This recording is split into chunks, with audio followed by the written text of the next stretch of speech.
नमस्कार। मेरा नाम MS चौहान है और आप सबका स्वागत है मेरे YouTube चैनल में। आज की जो मैं आपको कहानी बताने जा रहा हूँ वो कहानी है ऐसे इंसान की जिसकी वजह से कश्मीर भारत के कब्जे में रहा। ऐसे इंसान की कहानी है जिसको आज़ाद हिंदुस्तान में पहला परमवीर चक्र दिया गया। ये कहानी है मेजर सोमनाथ शर्मा की। 22 अक्टूबर 1947 यानी 22 अक्टूबर 1947 में पाकिस्तान की तरफ से कुछ घुसपैठियों ने कश्मीर पे अटैक किया। जब गवर्नमेंट को ये सूचना मिली तो इंडियन आर्मी दिल्ली से फ्लाई करके श्रीनगर गई। श्रीनगर उस समय तत्काल सहायता भेजने का एक ही तरीका था कि श्रीनगर के एयरपोर्ट पे यहाँ से सैनिकों को जो युद्ध के सामान होते हैं, गन्स वगैरह सब, वो सारे एयरलिफ्ट करके दिल्ली से श्रीनगर भेजे। 27 अक्टूबर को दिल्ली से सैनिक वहाँ पहुँचे, इंडियन मिलिट्री वहाँ पहुँची।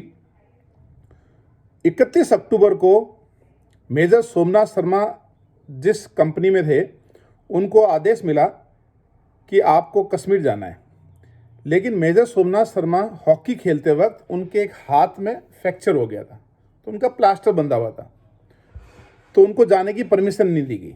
उन्होंने जाके अपने हायर अथॉरिटी, हायर जो उनके बॉस थे, उनको जाके बोला कि मुझे जाना है और वहाँ पे मेरी ज़रूरत है, मैं अपनी टीम के साथ जाऊँगा। तो उनकी उस रिक्वेस्ट को एक्सेप्ट कर लिया गया और 31 अक्टूबर को मेजर सोमनाथ शर्मा और उनके सैनिक एयरलिफ्ट करके उनको श्रीनगर भेजा गया। श्रीनगर में जाने के बाद नॉर्थ ऑफ कश्मीर के अंदर वहाँ पे क्या होता कि रात को 3 टीमें बनती थी। उनका काम होता था कि चेक करना कि घुसपैठिए श्रीनगर के आजू बाजू तो नहीं आ गए कहीं।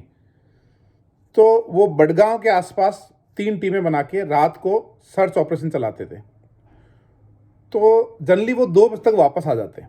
तो 3 में से 2 टीमें जो थी वो 2 बजे वापस आ गई। मेजर सोमनाथ शर्मा और उनकी जो टीम थी उन्होंने कहा नहीं, अपन 1 घंटा और रुकेंगे, अपन 3 बजे तक ड्यूटी करेंगे।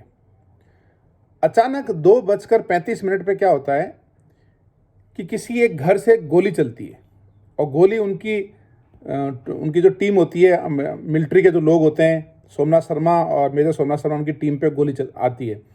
तो वो रिटर्न फायर नहीं करते हैं। वो सोचते हैं यार मतलब यहाँ तो सिविलियंस हैं, कैजुअलिटी हो जाएगी काफ़ी। बस वो सोच ही रहे होते हैं कि तुरंत वो देखते हैं कि यार वहाँ आजू बाजू के घरों में छुपे हुए बहुत सारे लोग, करीबन 500 से 700 घुसपैठिए एकदम से उनकी टीम को घेर लेते हैं। उनको 3 तरफ से घेर लेते हैं। अब घेरने के बाद मेजर सोमनाथ शर्मा को समझ में आता है कि यार ये तो यहाँ तक पहुँच गए, अगर इनको यहाँ नहीं रोका गया तो ये श्रीनगर के एयरपोर्ट पे कब्जा कर लेंगे, और श्रीनगर के एयरपोर्ट पे अगर इन्होंने कब्जा कर लिया तो मतलब श्रीनगर उनका हो गया। फिर जो अपने यहाँ से जो मिलिट्री की जो सैनिक जा रहे थे, जो युद्ध का सामान जा रहा था, वो सारा एयरलिफ्ट होकर नहीं जा पाएगा। उस समय श्रीनगर का जो एयरपोर्ट था वो आज़ादी के जस्ट बाद की बात है, वो बस ठीक ठाक काम चलाऊ था, आजू बाजू कोई एयरपोर्ट और दूसरे थे ही नहीं। तो वो बड़ी इंपॉर्टेंट लोकेशन थी इंडिया के लिए। अब मेजर सोमनाथ शर्मा ने अपनी टीम के साथ डिस्कशन किया और कहा कि कुछ भी हो जाए, किसी भी हालत में हम इनको आगे नहीं बढ़ने देंगे। और उनकी टीम ने भी कहा कि हम जी जान से लड़ेंगे।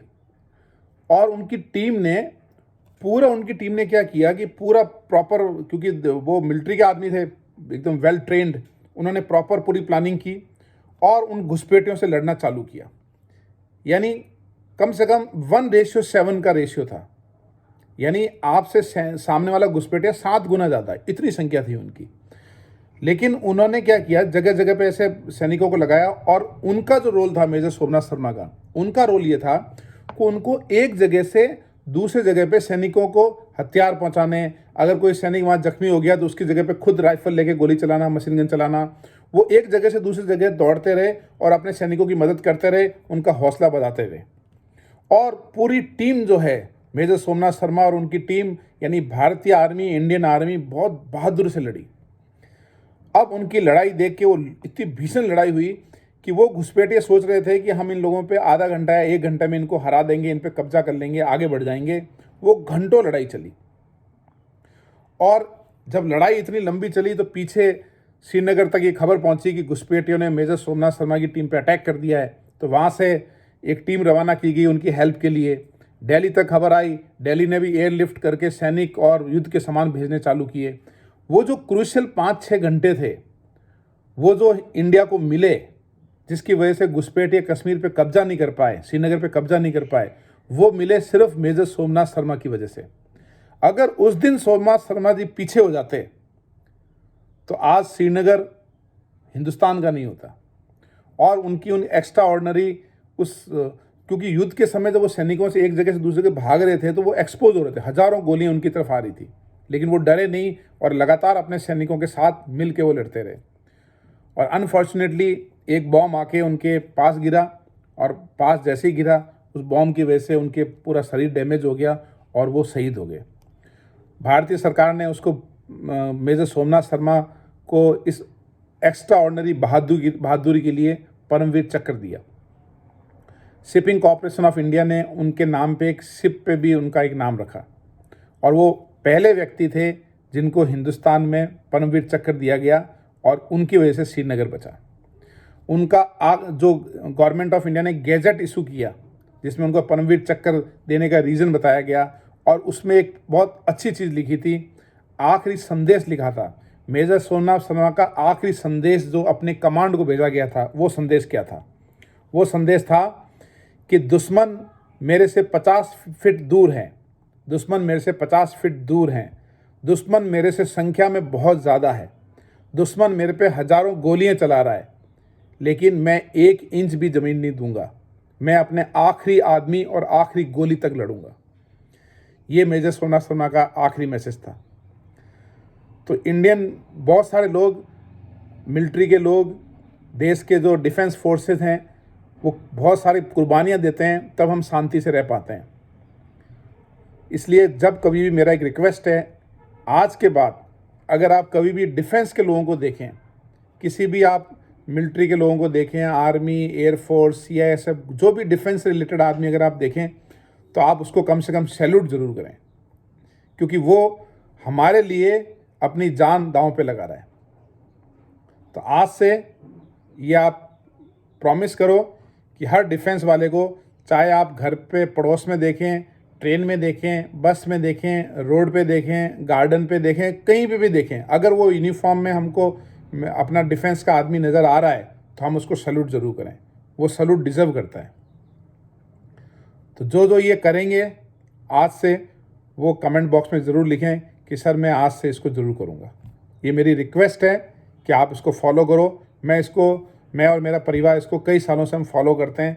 जब भी हम रोड पे जाते हैं, रोड ट्रैवलिंग करते हैं, तो वेस्टर्न राजस्थान में कई बार आर्मी के काफिला आते हैं, तो बच्चे उनको सल्यूट करते हैं। तो बच्चे सल्यूट करते हैं तो मैं देखता हूँ कि आर्मी वाले जो लोग होते हैं, डिफेंस के जो लोग होते हैं, उनके चेहरे पे मुस्कान हो जाती है, क्योंकि वो अपने बच्चों से दूर होते हैं। तो दूसरे बच्चों की मुस्कान देख के वो उनकी खुशी में अपनी खुशी ढूंढते हैं। तो नमस्कार, जय हिंद, जय भारत।